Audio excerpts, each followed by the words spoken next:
Funding for Lost Twin Cities 4 is made possible by the State Arts and Cultural Heritage Fund and the citizens of Minnesota.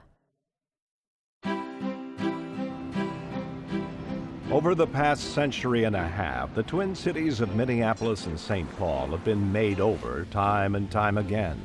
That's the work of cities. Parts of town go through cycles of boom and bust. Sometimes the booms are literal. These lost homes and customs, businesses and parks become ghosts of sorts. Much of what we've lost isn't missed at all.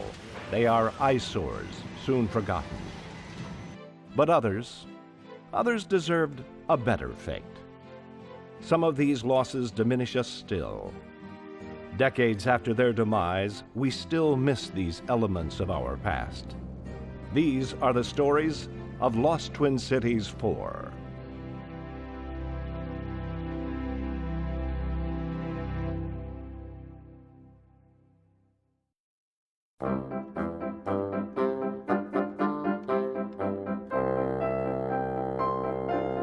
Today in the Twin Cities, we have a wide open urban park surrounding a remarkable zoo. But a century ago, St. Paul's Como Zoo faced stiff competition across the river at Minnehaha Falls. Our story starts with an entrepreneur named Robert Fremont Jones. The press called him Fish Jones. His zoo was known as Longfellow Gardens. Minnehaha Falls had been a major tourist destination for nearly as long as anyone can remember. Some of our earliest photos in the state come from folks posing in front of the falls, so it's no wonder that Fish chose a location as close as possible to it for his mix of animals and literature. What with his statue of Longfellow, writer of the epic poem The Song of Hiawatha, Jones was nothing if not a showman. Fish Jones was my great-grandfather. His daughter, Marion, was my grandmother. People thought Fish Jones was kind of a character. Fish Jones came by his nickname honestly. When he moved here from the East Coast in 1877, he sorely missed the oysters he could get at home. Ever the entrepreneurial spirit, he figured he could ship fresh fish out here and sell to the public. So his fish market was born at 3rd and Hennepin in Minneapolis. It's number 8 there on the map. Unfortunately, Robert Fremont Jones became Fish Jones. He didn't like that name. He was insulted by that name, but it kind of stuck. So he may have objected to the name Fish, but he didn't object to the celebrity, and that kind of comes with it. He had a bear that he would chain up outside the storefront to attract customers and so on, and had a camel, and he put pants on the camel. Then proceeded to parade it up and down Hennepin Avenue in the middle of winter. Well, people don't realize that it gets awful cold in the desert too, so the camels were fine. They didn't have any problem.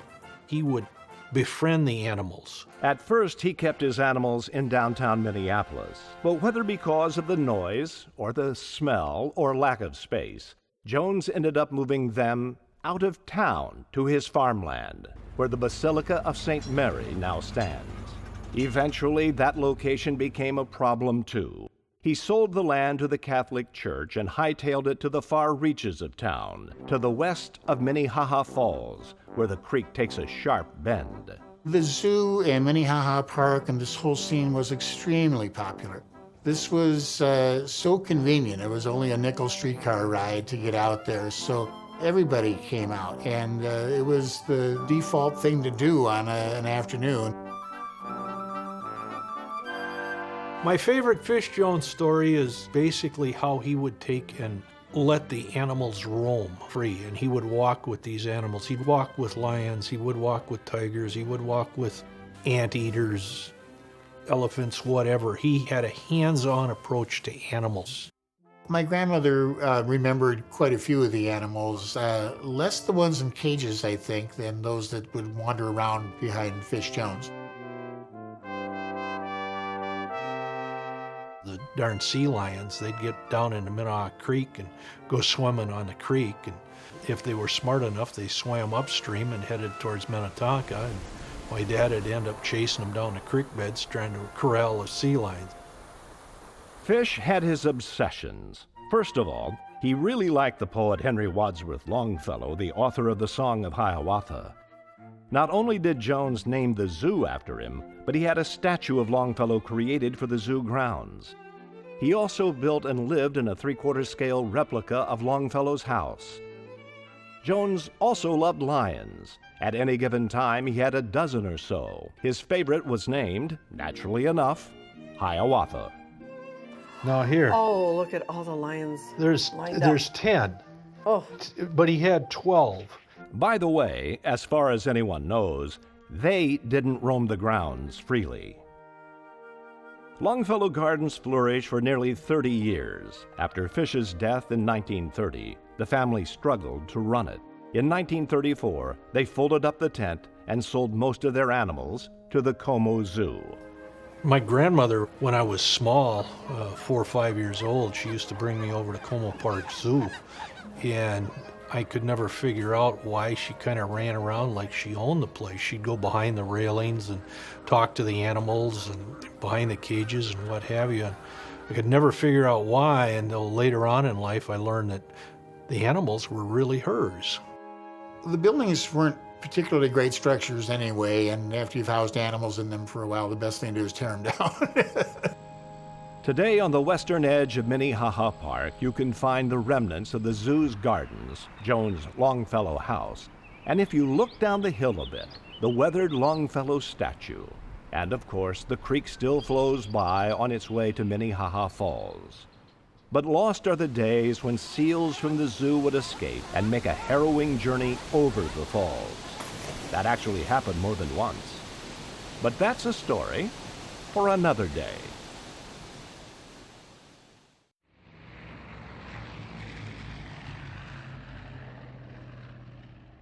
I miss Northwest a lot. I think it was a big mistake. Northwest Airlines was the finest airline in the world. I would look up in the sky and see those red tails and feel like I was part of it. Before the cardinal-colored tails and snazzy flight attendants and the famed gong, Northwest Airlines. Before federal deregulation changed the business forever, before the glamour era and the war years, there were small, open-cockpit propeller-driven airplanes. These planes were flown by proud pioneering pilots who knew full well that their next flight might be their last. It was a turbulent, exciting new industry, and Northwest Airlines was there from the beginning.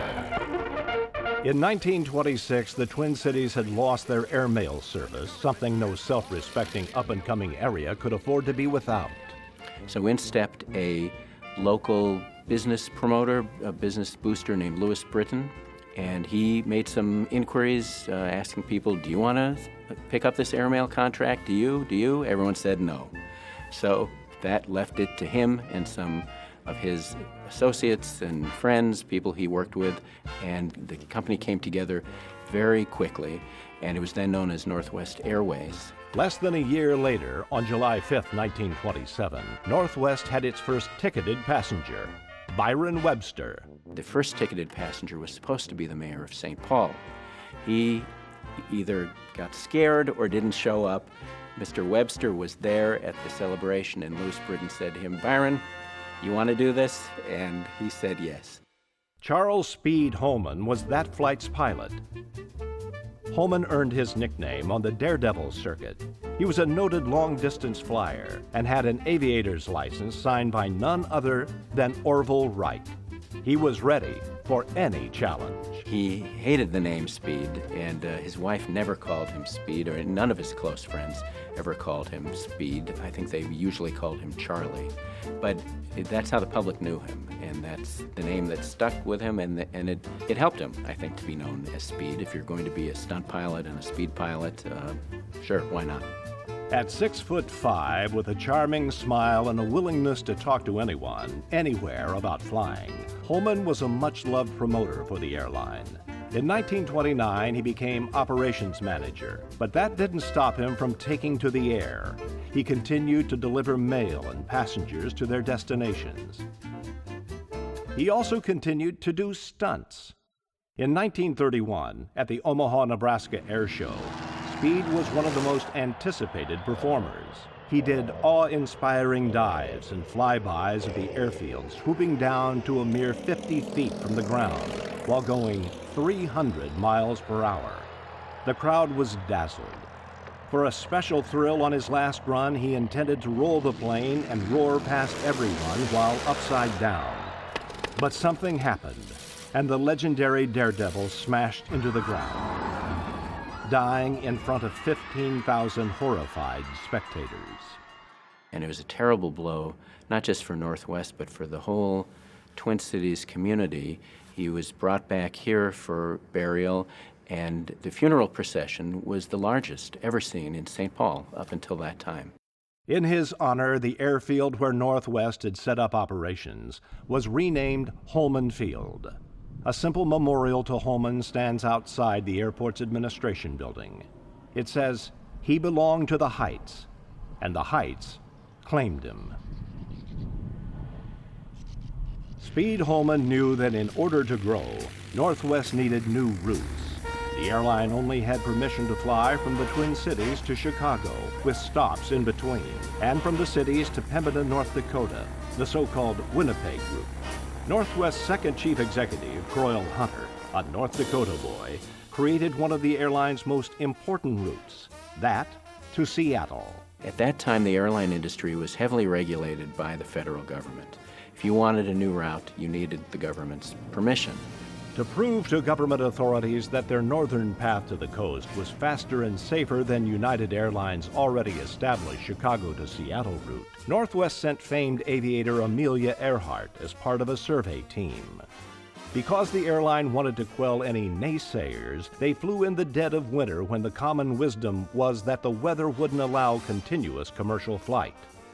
The intrepid crew proved everyone wrong, landing in early February after flying through snow, low over the Rockies and the Cascades. During World War II, Northwest worked closely with the government, modifying combat planes at the St. Paul Airport. The airline also worked with the military to establish air service during the war from the lower 48 to the wilderness of Alaska. Through bitter winters, Northwest employees kept Alaska warplanes maintained so they could ferry supplies to the Soviet Union, our ally in the war. After the war, Northwest was awarded routes to Asia. Going to Tokyo, Manila, Hong Kong, anywhere in the Orient, fly the shortest, fastest route. Northwest Great Circle Shortcut saves you 846 miles across the Pacific. It was a much shorter run than Pan Am's mid-continent flight path. That was 1947, when the airline changed its name to Northwest Orient. Northwest Orient Airlines. And lasted for a long time. You could still see Northwest Orient logos and use of that name by the airline well into the 1980s, I would say, and then it was dropped. Your Orient Express lands at Tokyo's International Airport, gateway to the Orient.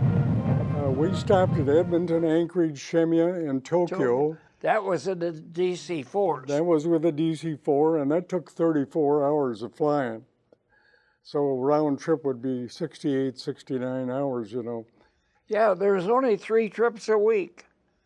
So you change crews at Anchorage, and change crews at Shemiya, and change crews at Tokyo.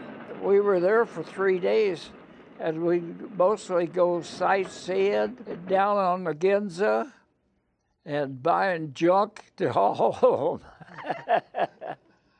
With the new Asian routes, a new era at the airline was ushered in, and with it came fresh expectations for flight attendants. You'll marvel at the hot, delicious meals served while you sit comfortably in deep reclining seats. I started with Northwest Airlines in 1956, and I had to leave in February 1960 to get married. At that time, you couldn't be married and be a stewardess.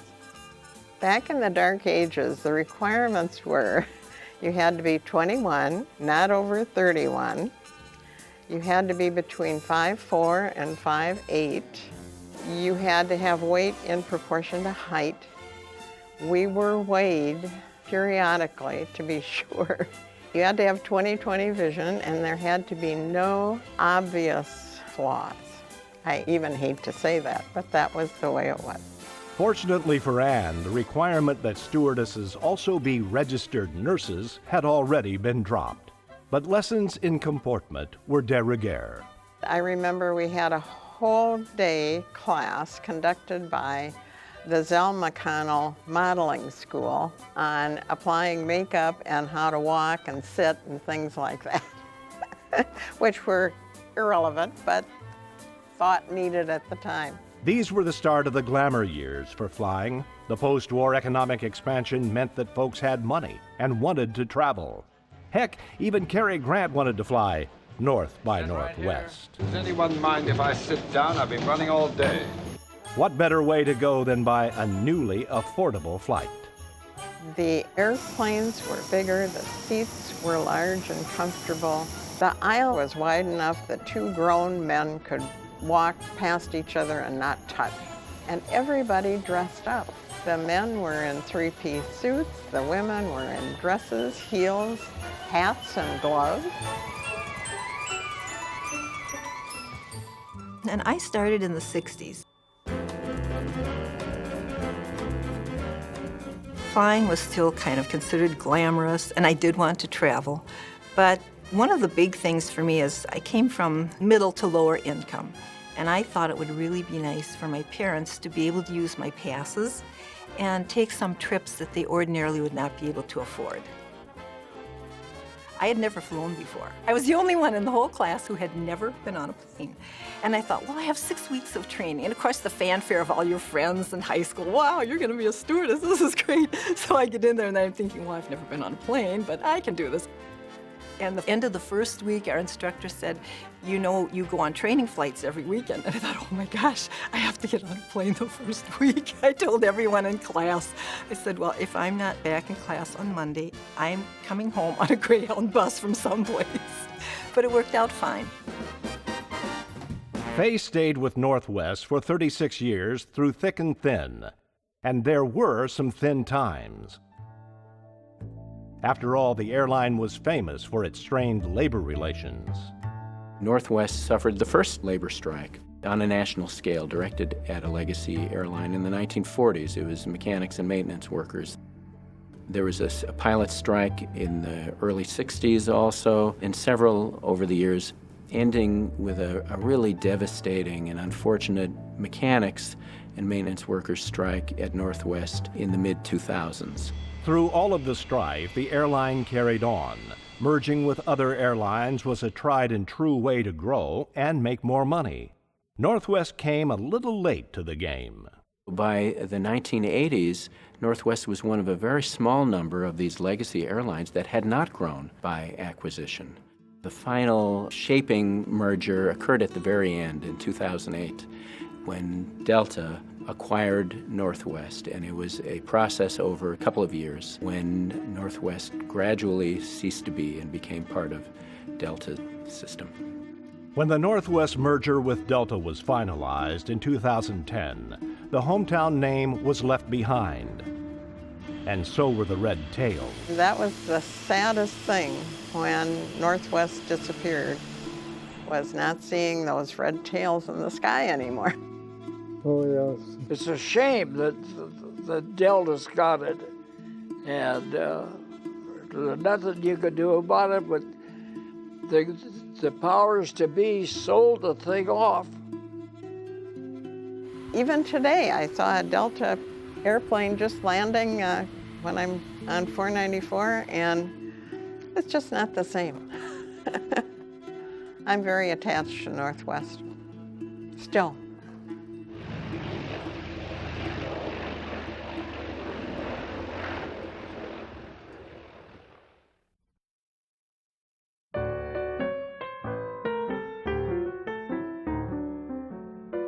If things were different, Bobby Marshall, Maceo Breedlove, Ray Dandridge, and Double Duty Radcliffe would be household names. But that's not how it turned out.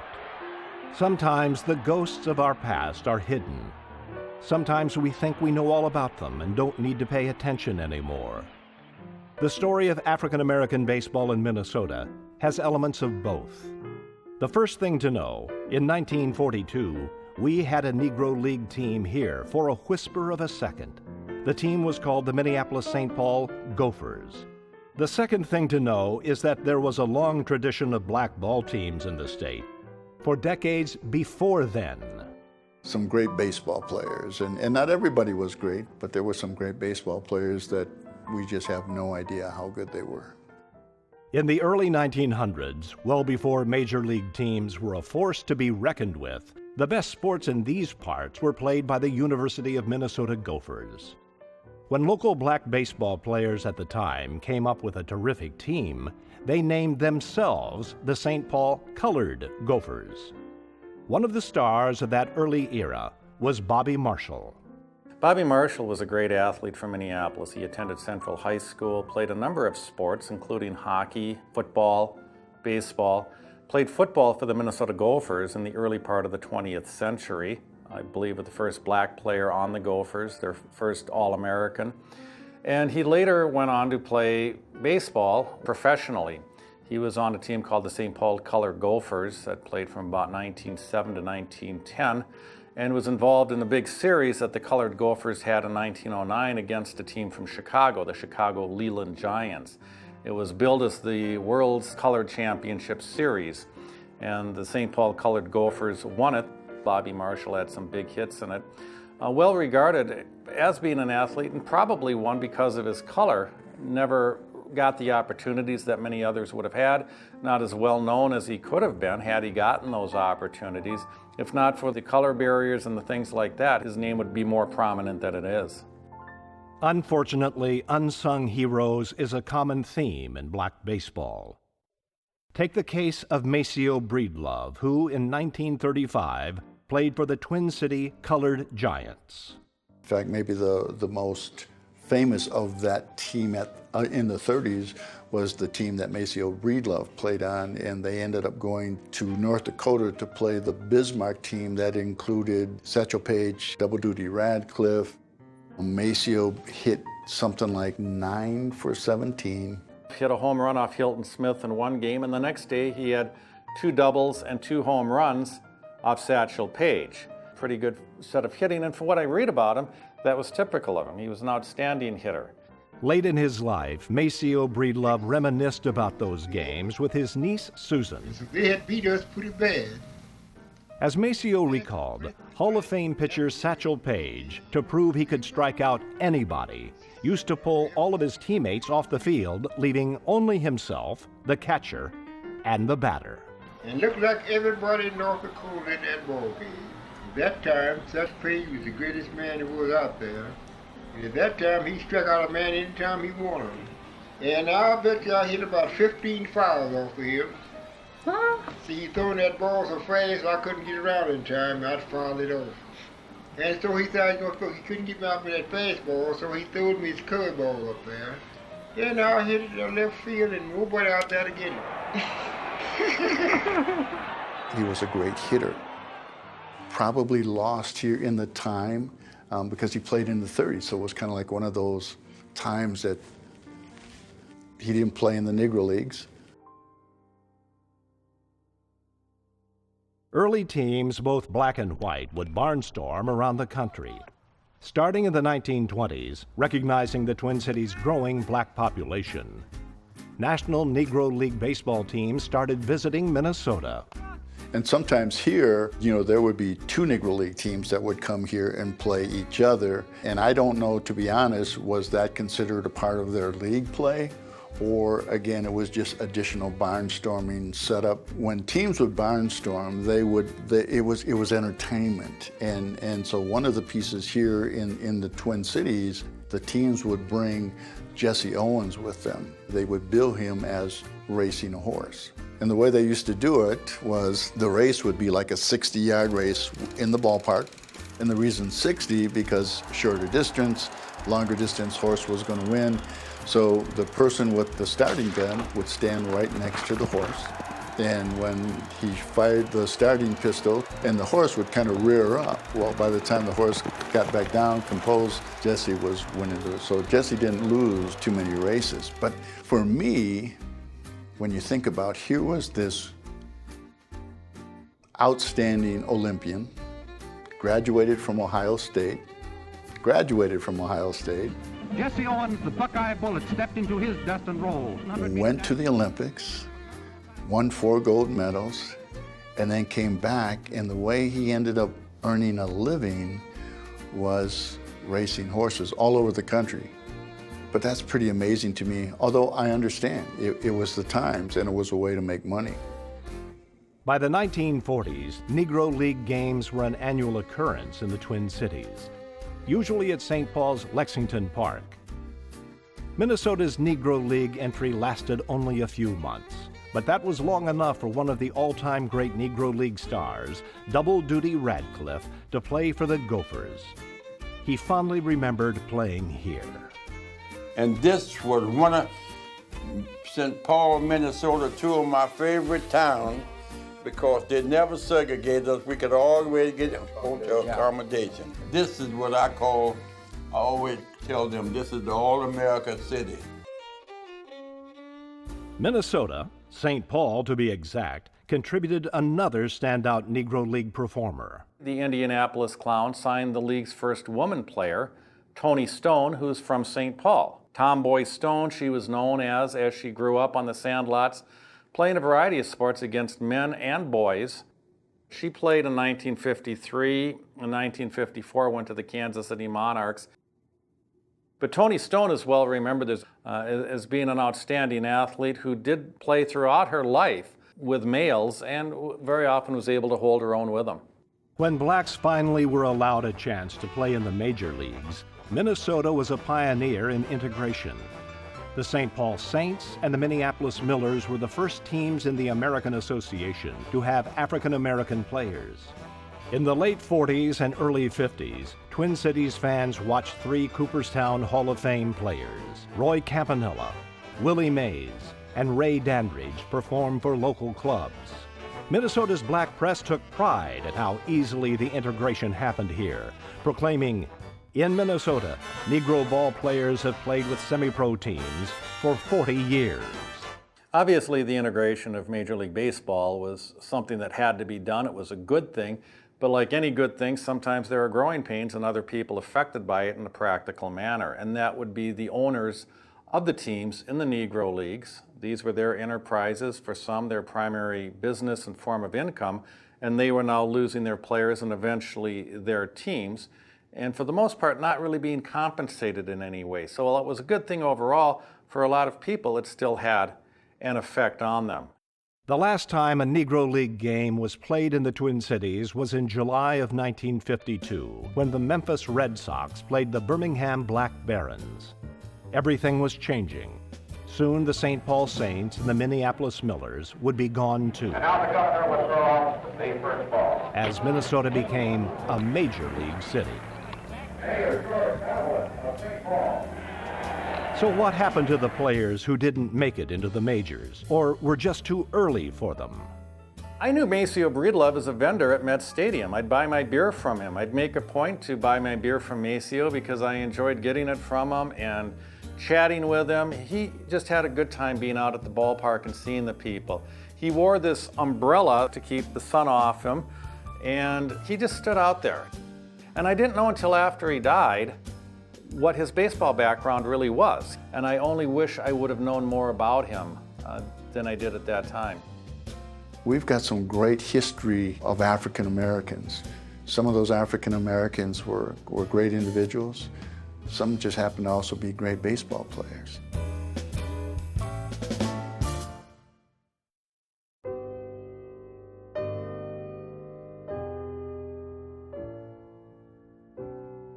In the span of just more than a decade, Minnesota suffered 2 of its greatest architectural losses. Many people remember and mourn the Metropolitan Building in downtown Minneapolis. But curiously, the loss of an equally significant structure is little known. The Frank Lloyd Wright Francis and Mary Little House in Deep Haven. Despite being one of the finest prairie school homes that Wright ever designed, didn't live to be 60 years old. Frank Lloyd Wright fans still shake their heads thinking about it. The history of the Littles and their relationship to Frank Lloyd Wright is quite interesting. So they commissioned a house by Frank Lloyd Wright in Peoria, Illinois in 1902. And Francis Little, who was a lawyer and ran a utilities company, lost most of his money, and they had to sell the house in 1903. He had some health problems as well, so they moved up to Minneapolis for health reasons. He got reestablished and basically recouped his fortune and was living in Kenwood. So in 1908, he commissioned Frank Lloyd Wright to do a summer house on a piece of land that he had bought in Deep Haven. It was overlooking Robinson's Bay on Lake Minnetonka, and it was to be the first Wright house in Minnesota. He started working on the house, or he started planning the house in 1908. Was when they apparently got together to talk about doing a summer house out at Lake Minnetonka. But of course, Wright's life was in tumult for the next 6 years or so. So it wasn't really until 1914 that house was finally finished. And the Littles disagreed with Wright about the windows on the house, particularly the ones with the view of the water. In a letter, Mr. Little writes, "Frankly, the design looks stiff, formal, and complicated, and a very large amount of light is cut off. And I do not like green glass. I hope you will be able to get something in glass which will satisfy me." Wright wanted the ornate leaded glass gems he was famous for, and the Littles wanted to actually see Lake Minnetonka. The two sides compromised, and the result was genius. And in the end, Wright proposed something quite simple that was framing and had plate glass in the center and just a little white triangles here and there. And then he, just for emphasis, he placed a few red triangles, which were almost like a little signature piece. And so you had windows that wrapped around corners, or you had rooms that were fully rows of windows, which you see in the hallway here, that emphasize not only the relationship of the inside of the house to the outside world, but also let more light in. So it was sort of a two-way street. The Littles and their daughter Eleanor moved in 1915. You read and you hear about Frank Lloyd Wright saying, "Don't build on top of the hill, build into the hill," and this really was built into the hill. It was 250 feet long with this undulating landscape beneath it and this long hip roof over the whole thing. Very, very long and narrow house. It had many amenities. It was meant for servants and for entertaining and, not just a little cabin. It was a very important house in the history of American architecture, and it was also one of the very last of his full-bore prairie houses. A major house by Frank Lloyd Wright is like a major painting by Pablo Picasso or Van Gogh. I mean, these are major works of art that are a part of our culture. Unfortunately, Mr. Little didn't get to live in his masterpiece for very long. He died in 1923, just 9 years after the house was finished. Mary Little didn't want to live there alone, so she moved into a cottage on the property and gave the house to daughter Eleanor and her husband, Raymond Stevenson. Even though the house was designed as a summer home, the Stevensons moved in full-time and raised their 4 daughters there. Now, the house was winterized in the early 50s. That helped, but I think they still complained about its draftiness even after that. The family often closed off the glorious living room in the winter because of the cold. You put in, 100 casement windows with no storm windows, it's going to be pretty drafty. Very few changes were made to the house in the decades the Stevensons lived there, except for the original furniture. Wright's designs, though beautiful to look at, were not the most comfortable to sit in. The Stevensons followed their taste and brought in cushy couches and chairs and the furnishings that matched, something Wright would no doubt disapprove of. Generally, his houses took a kind of rigor to live in them. In the late 1960s, the Stevensons were getting older and couldn't keep up with a huge house. They made a real effort to try to sell the property to someone who would enjoy it and live in it. But the taste for Wright, which is now almost like a mania, wasn't as strong then. And even in the 70s, I think he was considered sort of old-fashioned by some people. The Stevensons wanted to hang on to the wonderful piece of land and decided they would build another house there. Even though they had almost 6 acres, the city of Deephaven wouldn't alter the zoning to allow 2 houses. Had the community of Deephaven allowed that, we would have still had the little house, because the family did not particularly want to see it destroyed. They just didn't want to live in it anymore. And so I think that these are examples where the community could bend the rules a little bit, make an exception in this case. It seemed that its fate was sealed, and plans were made to tear the house down. Lovers of design were aghast that a Frank Lloyd Wright masterpiece was going to be bulldozed. At that point, a lot of people in the preservation community that said you can't tear down one of Frank Lloyd Wright's most important houses. Architects may have cared, but the general public wasn't moved. Historic preservation in the 1970s was still an emergent field. I think that the bicentennial of the country really brought much more attention to preservation, but that wasn't until 1976. If that building were standing today and if the owners were amenable, it would certainly be on the National Register of Historic Places, which wouldn't keep it from being torn down, but would add a little bit of protection and cachet to it. But even now, I mean, if the owners didn't want to do it, it wouldn't be on there. When you're dealing with private ownership, anything's possible. You don't generally put a house on the National Register unless the owner has more or less petitioned to do so. It's not guys in black helicopters coming down and saying, we're going to put your house on the register whether you like it or not. The Minneapolis Institute of Arts, though the hometown museum, wasn't in a position to buy the entire house. We were building the wings that we are sitting in right now, which are the wings that were designed by Kenzo Tange in 1972, and they were completed in 1974. We were not financially able to make that commitment at that time. Local architects made sure the Metropolitan Museum in New York got wind of the teardown. Met curator Maury Heckscher flew out to Minnesota and said of the 55-foot-long living room, "It is one of the most beautiful rooms in any American house I have ever seen." Fortunately, they had the $500,000 to make the purchase. But all the money in the world wouldn't keep the house from being torn from its site. The parts going to the Met were carefully cataloged and removed. Other elements were sold off in a kind of garage sale. One buyer motored across Lake Minnetonka on a pontoon boat and loaded up the Littles' family piano. Everything was sold. And then the unthinkable actually happened. The shell, essentially, of the house was demolished.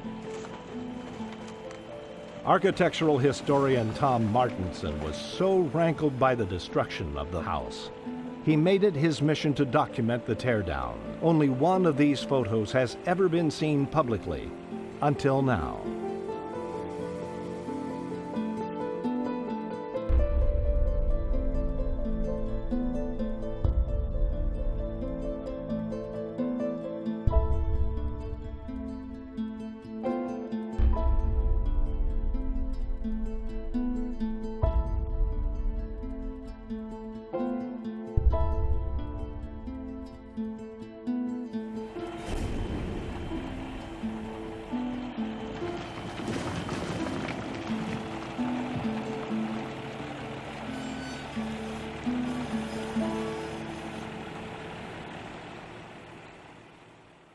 The Little family still owns the property where their much more traditional house sits. Well, there are some silver linings from the loss of the Little house. You could argue, for example, that its presence in a few museums around the country give the public access to parts of it that they might not have had it continued to be a private house.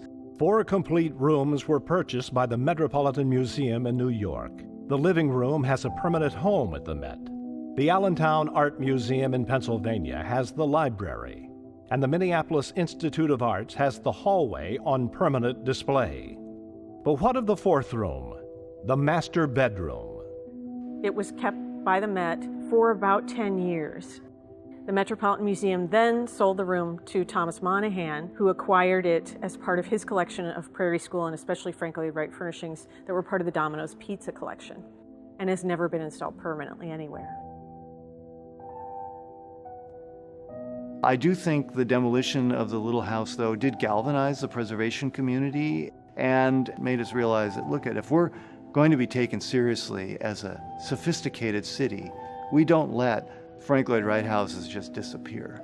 If this started a chain of events that has led to the preservation of almost every single Wright structure that has been built, keeping any of those from being demolished, then I would call that a silver lining.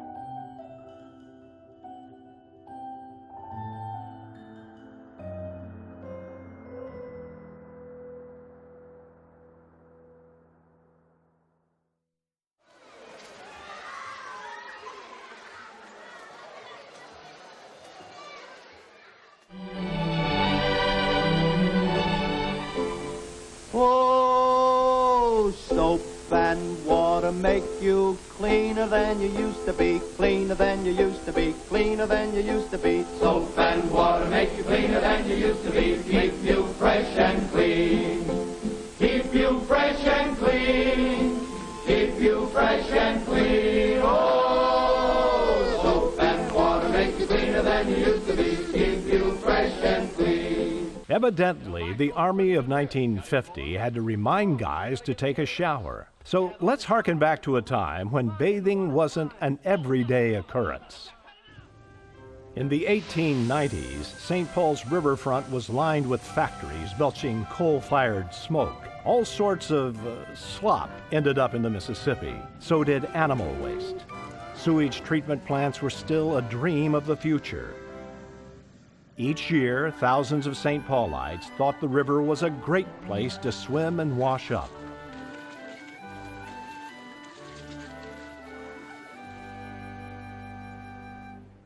In May of 1900, the Harriet Island Free Public Baths opened in the middle of the Mississippi, just across from downtown St. Paul. That was when Harriet Island was actually an island. A major step forward for the saintly city. The baths were the creation of Dr. Justus O'Hagy, then the head of the city's Department of Health. In his words, cleanliness and healthy outdoor exercise being absolutely necessary to the maintenance of good health, I came to the conclusion that the establishment of public baths and playgrounds within the reach of all came under the province of the Department of Health. In other words, the city of St. Paul needed a place for people to get clean. Many homes in the city had been built decades earlier, on the cheap, no central heating, no electricity, no running water. Yet health officials knew that staying clean was an excellent way to stay healthy. So if the people couldn't have running water brought to them, they could be brought to the running waters of the Mississippi. These were intended to be an opportunity for folks that didn't necessarily have a shower in their home to come and splash around in the water. O'Hagy's Harriet Island Free Public Baths were considered such a wonder that they appeared on postcards, brochures promoting the city, even commemorative plates. Even though bathers were segregated by gender, people didn't go into the water in all their glory. Victorian sensibilities required covering up to get clean. For 2 cents, a bather could get a towel, a piece of soap, and a bathing suit. If you brought your own towel, soap, and suit, you got in free. And for just 3 cents more, you got an extra towel and a locker. The baths were a huge success, with more than 200,000 bathers going there each year. Taking a bath has never been popular with kids, but the nearby playgrounds and small zoo on Harriet Island helped parents win the argument. And the parents had a refreshment stand with good coffee. How could you beat that? My grandfather, Richard Joseph Best, used to swim off of Harriet Island as a youngster. The river sure wasn't a great place to be swimming. Some of the stories he told about were the dead animals that were floating down the river. That wasn't the only problem. This is Minnesota, and water tends to freeze 6 months out of the year. The Harriet Island baths were not a year-round solution. Enter Fanny Wilder, wife of the famed philanthropist Amherst Wilder. Mrs. Wilder made a provision in her will that a year-round public bath be built in St. Paul. On May 25, 1914, the Wilder Public Baths and Pool came to life at 319 Eagle Street at Seven Corners, just opposite where the XL Center now stands. At the time the baths opened, it was said that 90% of the people didn't know how to take a shower bath, so instructions were written. When I was younger, our home in St. Paul had no shower or bath facilities, and I grew up with a family of 5 sisters and myself being the only boy in the family. So we used to go down there and take showers. And old Bertha was the lady who used to be handing out the towels and soap and whatever. And I remember, I think it was about 10 cents. The Wilder baths were tremendously popular, and not just for the showers. The swimming pool drew in many thousands. I remember going in the 1930s with our scout troop for recreational swimming in their pool. It was always a lot of fun, but as a youngster, I did not like the idea of swimming with everyone else without bathing suits. We used to walk through this tunnel down here and go down to Wilder Pool on Seven Corners and swim butt naked for a nickel for an hour. And literally, you'd swim for 45 minutes and then you'd get a towel and you'd dry off and put your clothes on and you'd go out the back door and go around the front door and get in line and you'd go back in. You could go swimming for 5 hours. I used to work there back in the late 40s, scrubbing out the showers after the guys would come and take their shower and then leave. And of course, in the wintertime especially, it'd be messed up from shoes and so forth. I happened to be on the swimming team for our high school, and we used to practice there. The practices were men only, so we were sans suit. Eventually, the need for public baths dwindled. The Harriet Island baths closed in the 1920s. The truth was that the river was getting filthier every year. You had floating mats of sewage scum on the river, and the idea of going in there to bathe would make you lose your lunch. The Wilder baths lasted many decades, no doubt because of its pool. The oft-remodeled baths closed in 1974. The pool building is all that's left. It's currently a warehouse for Seven Corners Hardware, but that too is closing. And with it, the last vestiges of St. Paul's public bathing era slated to come down in 2014.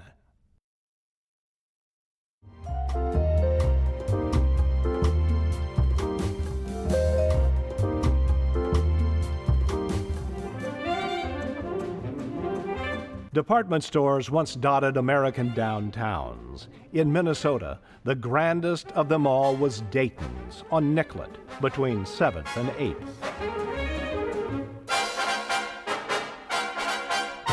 What made Dayton so wonderful? The marvelous display windows, the auditorium on the 8th floor at the holidays, the daisy sales. Oh no! I'm late!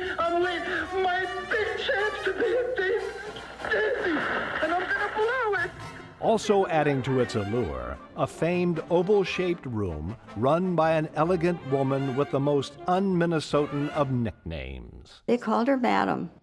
She wore black at all times, and her hair was pulled back in a bun, and quite severe. And she wore one white pearl and one black pearl earring, and she wore black dresses, black shoes, all black all the time. And she carried an alligator bag that was enormous. I mean, it was the biggest bag I've ever seen, but it was all alligator. And I know all of us looked at that bag and coveted that bag.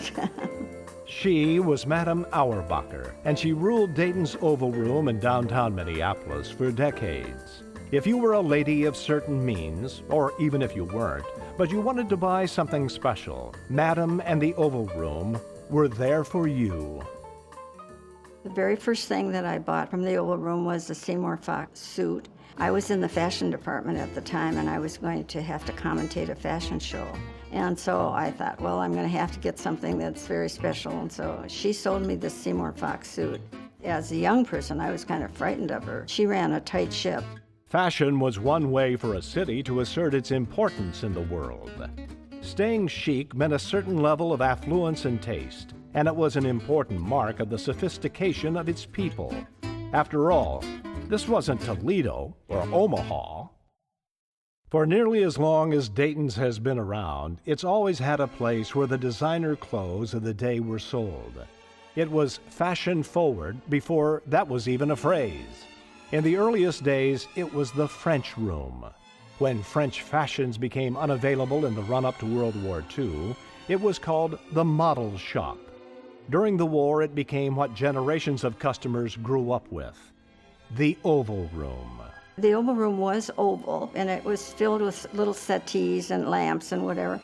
And then there was one entry in the very back of it, and there was a desk back there, and there were 2 chairs, and the salesperson that was up would be sitting in one of those chairs, and a customer would come in, and she would be taken back to a fitting room, and a fitting room was a very large thing. I mean, it was, I won't say it was an 8 by 10 room, but it was probably a 6 by 10 room. I mean, it was very large, and the salesperson would say, "Come sit down here, and I'll bring you something."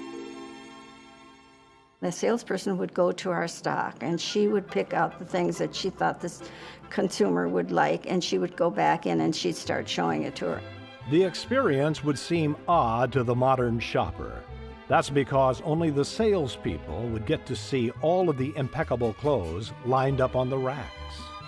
Throughout the 40s and 50s and into the 60s, visiting the Oval Room was an elegant experience.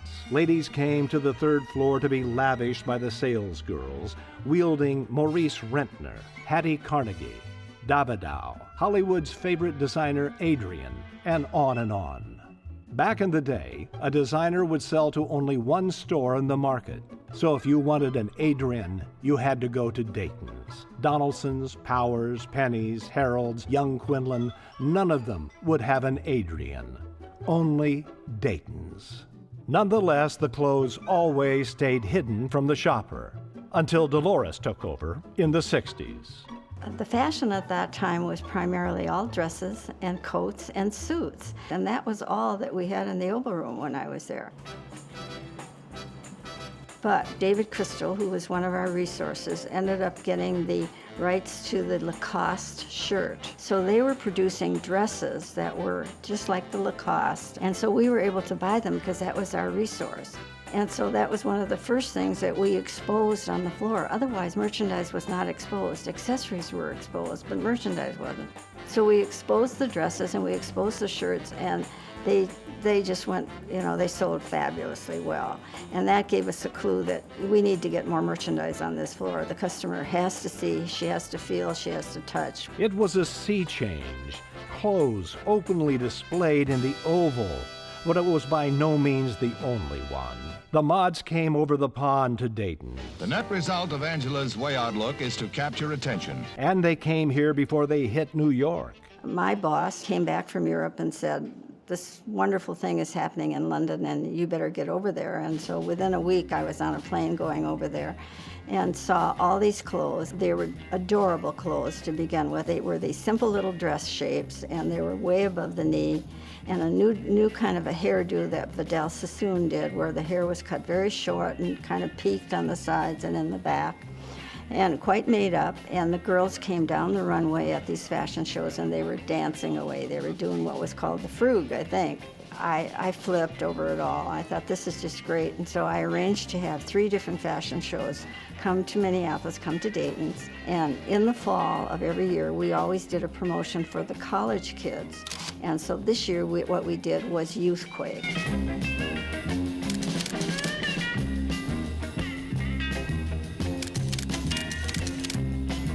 So Dayton's ended up with the first show from London that was done in the States. And not to say that the other stores didn't do it, but we were the first. We had an excellent season that year. Another 60s fashion icon, Twiggy, made only 3 stops on her first visit to the United States: New York, Hollywood, and Dayton's. Such was the stature of the store. The latter decades of the 20th century were challenging for downtown department stores everywhere. Dayton's was no exception. The company as a whole redirected its focus to Target, and the department stores were sold off. Is the Oval Room still a living, breathing thing? As of now, in the second decade of the 21st century, the answer is technically yes. In the same way that it is true that a big department store still occupies the Dayton site on Nicollet Mall. But be assured that Dayton's is gone, as is the oval-shaped room that defined Minnesota elegance for so many years. I walk into the Oval Room today and I think I see one salesperson there and a sea of empty racks almost. Oh, I miss Dayton's terribly. And all my friends do too. We all talk about Dayton's, but Macy's is a far cry from what Dayton's was. Don't send them after me.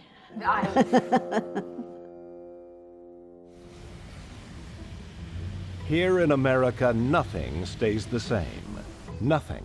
Not community, not culture, not commerce. Nothing ever stays frozen in time.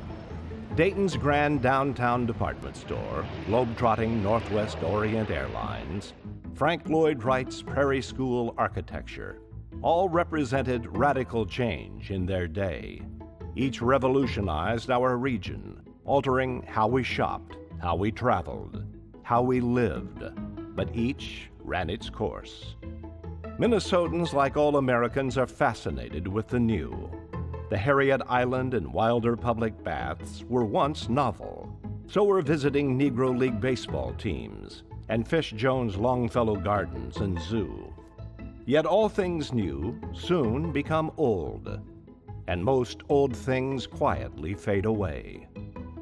Perhaps in a sort of perverse way, it's actually good that some things become so sorely missed that we remember and honor them as part of our treasured Lost Twin Cities. For more on Lost Twin Cities, go to tpt.org/video.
Funding for Lost Twin Cities 4 is made possible by the State Arts and Cultural Heritage Fund and the citizens of Minnesota.